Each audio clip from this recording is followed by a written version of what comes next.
안녕하십니까, 대서입니다. 반갑습니다, 여러분. 네, 오전에 말씀을 드린 대로 각국의 이제 금리 인하 상황과 버블 붕괴 신호에 대해서 좀 말씀을 좀 드리겠습니다. 간단하게 진행을 좀 하고요.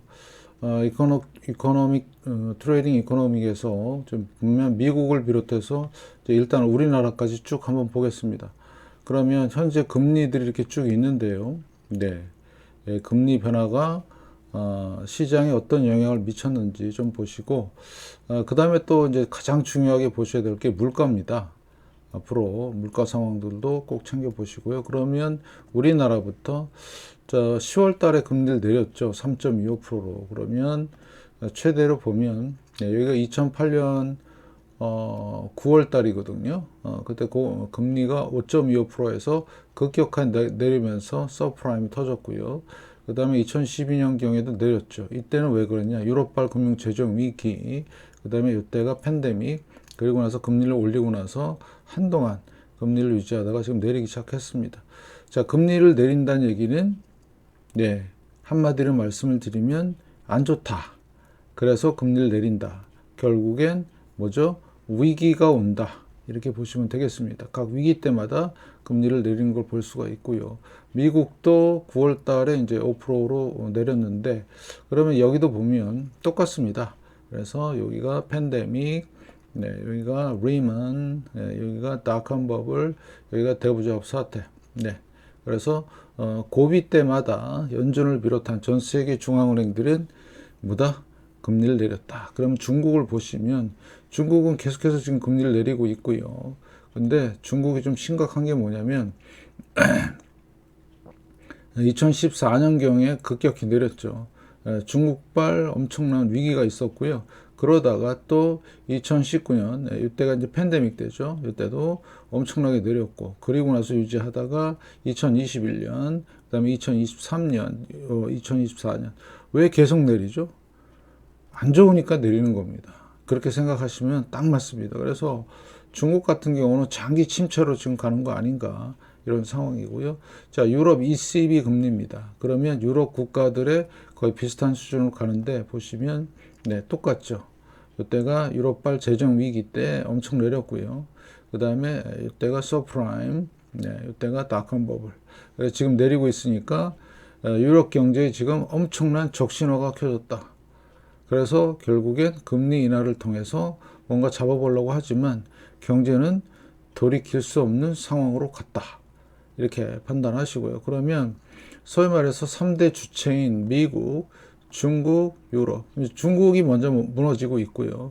그 다음에 유럽, 그 다음에 미국입니다.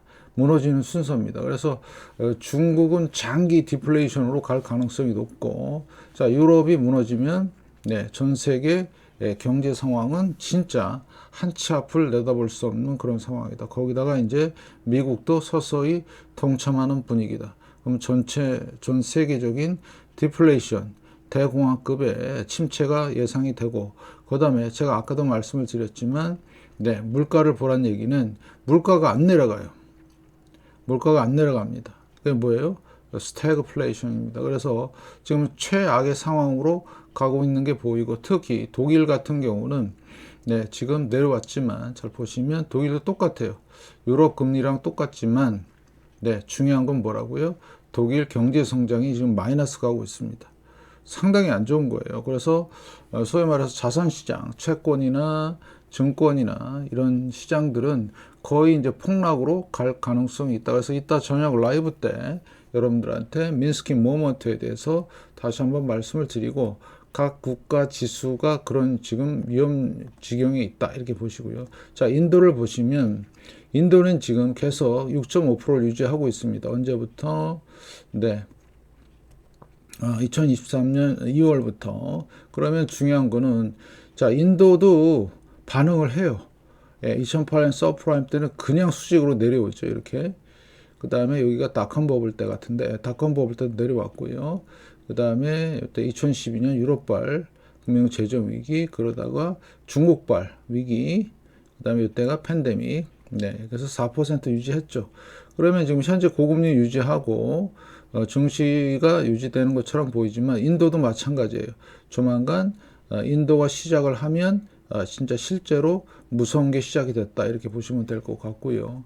자, 영국입니다. 영국 같은 경우는 지금 네, 지난 7월 달, 8월 달, 예, 이때 내리고 지금 옆으로 기고 있는데요. 자, 영국도 보면 똑같습니다. 여기가 서프라임 때 엄청나죠? 네, 엄청나고요. 그 다음에 2017년 여기, 예, 그 다음에 지금 내리는 상황.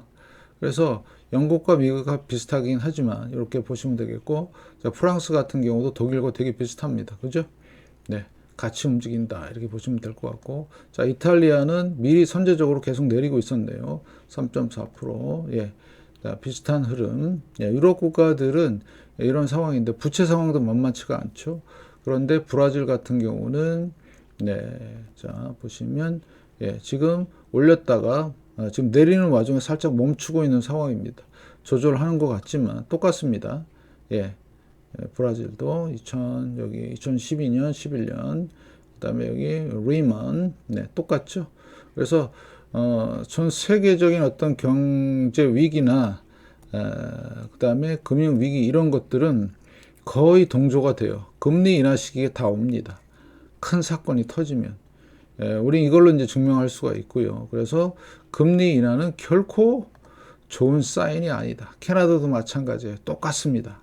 아주 똑같습니다. 그래서 시기적으로 조금의 차이는 있고, 그 다음에 하락 속도의 차이가 있을 뿐이지, 금리 인하를 시작했다는 그 이유만으로 뭐다?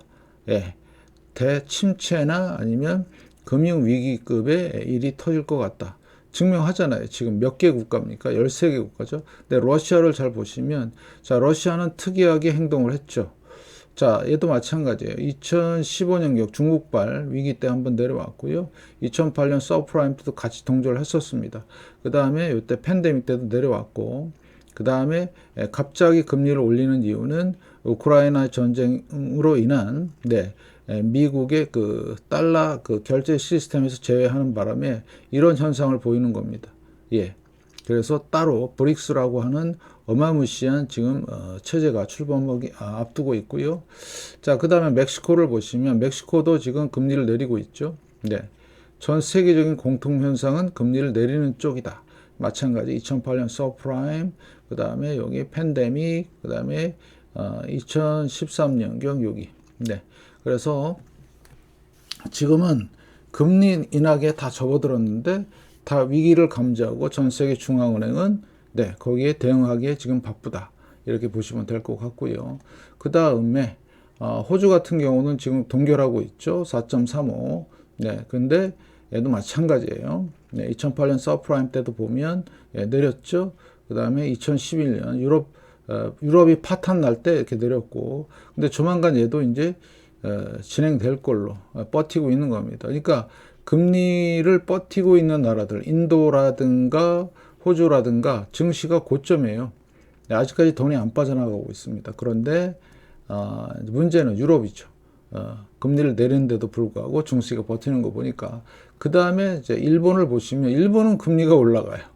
신기하죠? 예, 진짜 신기합니다. 지금 0.25%인데 앞으로 이제 일본의 그 통화 정책은 금리를 서서히 올리는 쪽으로 잡을 것 같지만 하도 얘네들은 널뛰기가 심하니까. 그러면 잘 보시면 최대치 보시면 이때가 1980년대, 이때가 90년대 쭉 내렸다가 자 2000년 여기 들어서서 제로 포인트까지 갔었어요. 엄청나죠? 네. 이러면서 얘네들이 돈 풀기 장난을 시작을 하는 겁니다. 그러면서 금리가 오르면서 2000년 닷컴 버블이 터졌고요. 자, 또 금리가 오르면서 제로 포인트였죠. 예, 더 이상 내릴 게 없으니까 금리가 오르면서 얘네들은 뭐가요? 예, 서프라임이 터졌고요. 보이시죠? 쭉 가다가 2008년 이후로 금리를 쭉 내리다가 마이너스까지 갔었습니다. 마이너스까지. 미친 거죠. 살짝. 그래서 어떻게 됐어요? 금리를 올리면 자, 뭐가 터져요? 네. 리먼이나 닷컴 버블급의 위기가 온다. 닷컴은 0.25%, 리먼은 0.5%. 그러면 앞으로 점진적으로 금리를 올린다고 했으니까 최소 1%만 가더라도 예, 닷컴 버블과 리먼 이상의 뭐가 터진다? 위기가 터진다. 그럴 만도 해요. 얘네들이 지금 풀린 돈이 무시무시합니다. 예. 거의 뭐 20경 가까이 돈이 좀 풀렸다는 것 같은데, 지금 현재 엔캐리 트레이드 일본의 그 비공식적인 전문가들 얘기로는 현재 그 와타나베 부인, 소위 말하는 일본의 개미들이 운영하고 있는 게 이경 N이랍니다. 이경 N. 우리나라로 한 20경 정도 되는 거예요. 그걸 운영하고 있대. 근데 금리가 올라가면요, 대출받았던 돈들 다 갚아야 되겠죠. 그러면 뭐가 온다? 엄청난 후과가 온다. 폭풍이 오는 거예요. 내년부터. 그래서 여러분들이 잘 보시고, 유일하게 금리를 올리는 나라가, 소위 말해서 러시아 빼고, 얘가 있다. 일본이 있다. 일본이 금리를 올리면 망한다. 그런 정설이 있죠. 실제로 그렇습니다. 잘 보시고요. 그래서 자, 호주, 멕시코 다 내리고 있죠. 러시아만 올라가고 있고요. 자, 캐나다, 그다음에 브라질, 이탈리아 다 똑같죠. 프랑스, 영국, 인도는 조만간 실시. 인도가 내리면 큰일 난다. 그 말씀을 드리고, 독일 똑같죠. 그래서 유럽, ECB의 이런 금리 인하. 그래서 10월 달에 금리 인하가 3.4까지 내려왔는데, 조만간 터질 것 같아요. 1년 내로. 그래서 중국은 계속해서 금리 인하 상황. 안 좋죠? 너무 안 좋습니다. 중국은. 그래서 제가 말씀드린 3대 축, 미국, 중국, 유럽이 다 박살나기 중국은 박살나 있고요. 유럽은 박살났는데 아닌 것처럼 보이고, 미국은 괜찮은 것처럼 보이지만 다 궁극적으로는 귀결된다. 다 박살나는 걸로. 대침체와 고물가, 하이퍼, 그 다음에 그래서 제가 말씀을 드린 대로 우리나라도 거기에 예외일 수는 없다. 부채 폭발이 다 일어날 것이다. 그래서 제가 말씀드린 이 판때기 너무나 중요합니다. 금리 변화와 GDP 성장률, 그 다음에 물가 상승률. 앞으로 엄청난 경기 침체가 이루어지는데요. 이 성장률이 다 마이너스로 나올 겁니다. 수년 동안. 어떤 동력의 계기가 없어요. 항상 이런 시기 때 뭐가 터지죠? 전쟁이 터집니다. 조심하시고. 그래서 앞으로 금리 동향도 잘 보시고요. 물가를 진짜 잘 보셔야 되는 상황. 그래서 그런 상황에서 어떻게 돼요? 회사가 망하고 부도나고 그 다음에 파산이 일어나면서 실업률이 엄청나게 증가할 겁니다. 장난이 아니죠. 여기 보시면 6%가 넘어요. 캐나다도 그렇고 이탈리아도 그렇고 프랑스도 그렇고 이게 장난이 아닌데도 이런 얘기를 안 해요. 인도도 그렇고. 그죠? 실업률이 높다는 얘기는 경제가 잘 안 돌아간다는 얘기다. 이렇게 보시면 되겠습니다. 그래서 앞으로 이런 상황들은 여러분들이 진짜 철저하게 숙지하시고, 앞으로는 저성장 고물가가 고착이 되지 않을까라는 엄청난 위험한 상황이 전개가 될 것 같다. 철저히 대비하시기 바라겠습니다. 금리에 대한 정리. 금리 인하는 대위기를 불러온다. 금리 인하는 대폭락의 시작이다. 금리 인하는 자산을 지켜야 되는 현금, 실물, 금은이 필요하다. 이따 저녁 라이브 때 뵙겠습니다. 고맙습니다.